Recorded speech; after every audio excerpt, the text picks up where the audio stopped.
có cái cá lau bằng cái tay nè. Vậy cái lòng tròn nọ, lòng tròn đây đi nè. Này To quá. Cái gì này to. vậy nuôi cúc mèo. Nước mèo này nó buộc. Này lòng nước mi nè. Cái nuôi cúc mèo nhỏ quá, cái tèo luôn nước nóng. Thích cho khó. Đây. Vậy nè. Không mấy làm vuông lấy cái đi coi. To quá. Ra rồi. Hút cầm răng. Nó bay.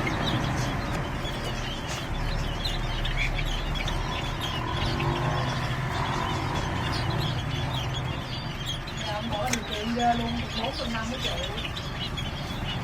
Ăn một bình thân. Như vậy cái thằng này nó đi nhặt cái con quà bả cho nó đâu.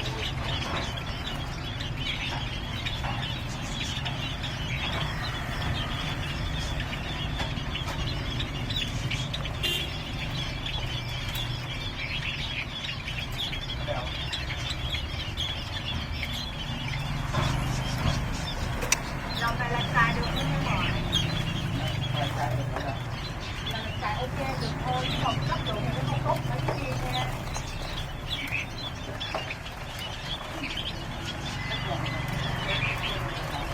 Dạ, nói chung giá tiền hàng cũng có không mọi nè.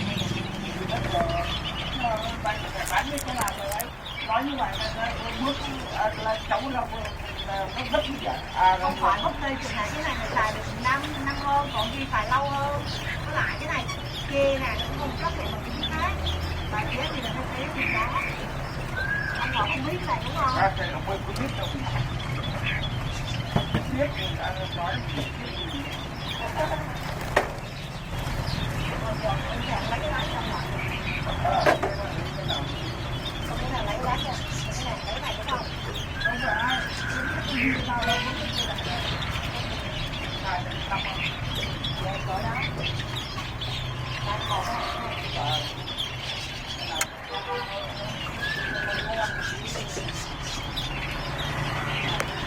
Tư vấn tư vấn là chỉ tư vấn đầy đủ khách hàng thân thương.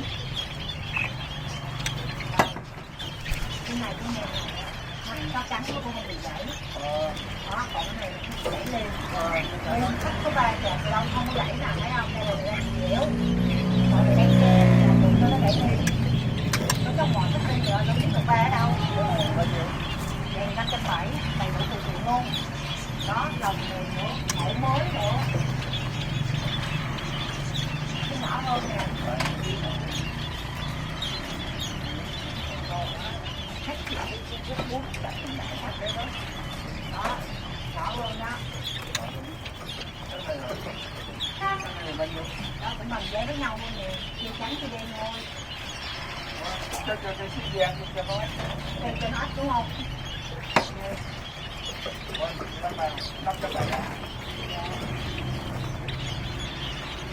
570 là 600 đó. Ông nội có mình nói là cháu hay bán gì cháu khác được. Có 4 đứa nhưng mấy đứa cái lớn rồi đi học nước ngoài hết rồi. Nói cái này đi chứ ngoài. Nó có bà chị đó, bà chị nó năm nay học ở lớp 12 đó.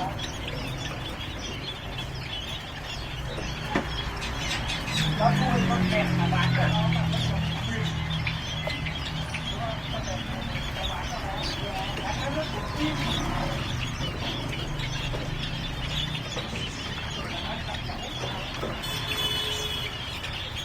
Bây giờ nhà em đúng không?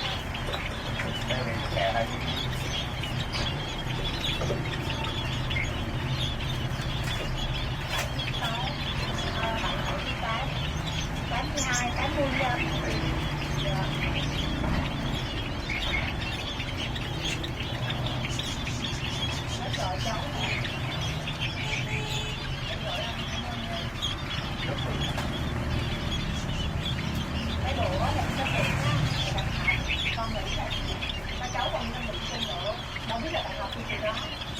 mời ăn uống nó cũng tỉnh nổi theo số theo đồ vậy thôi chứ có một cô hay gì gì đó chứ nó ăn thoải mái tại mẹ nó ăn luôn cô cũng mời luôn xong cái hồi nó bạn nó nói mẹ học con đó nó biết chào con không có ra luôn rồi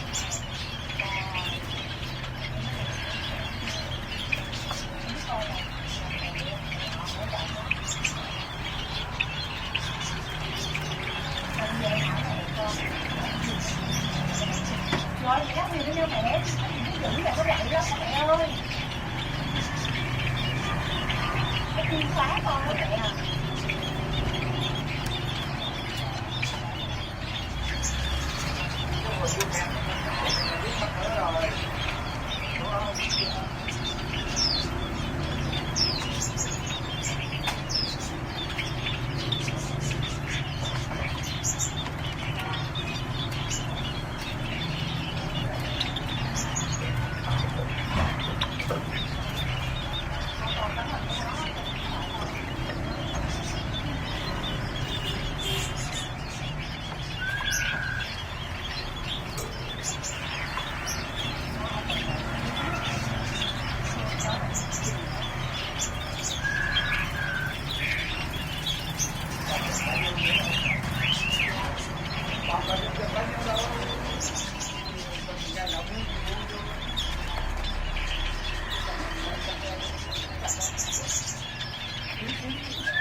ông bà ngoại nó bắt đầu nó chỉ biết giặt nó chỉ biết dùng không biết bài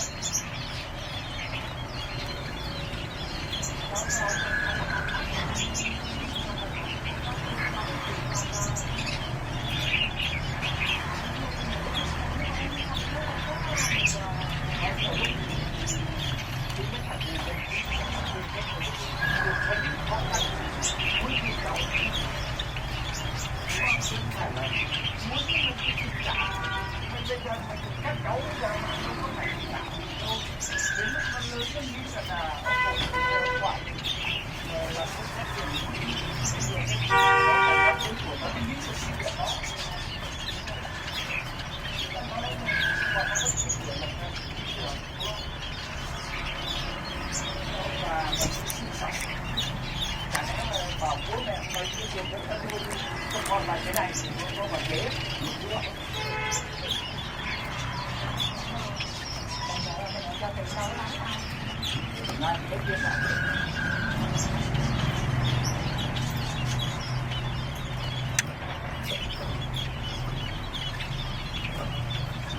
sao lại có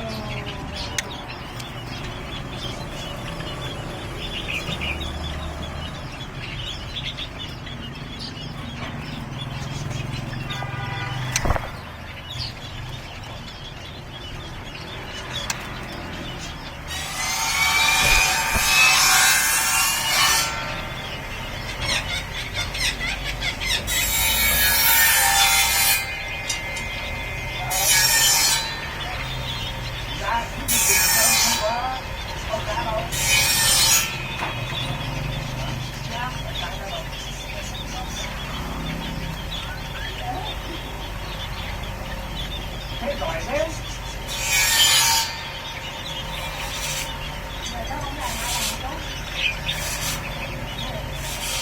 thế là cái nói cháu tưởng là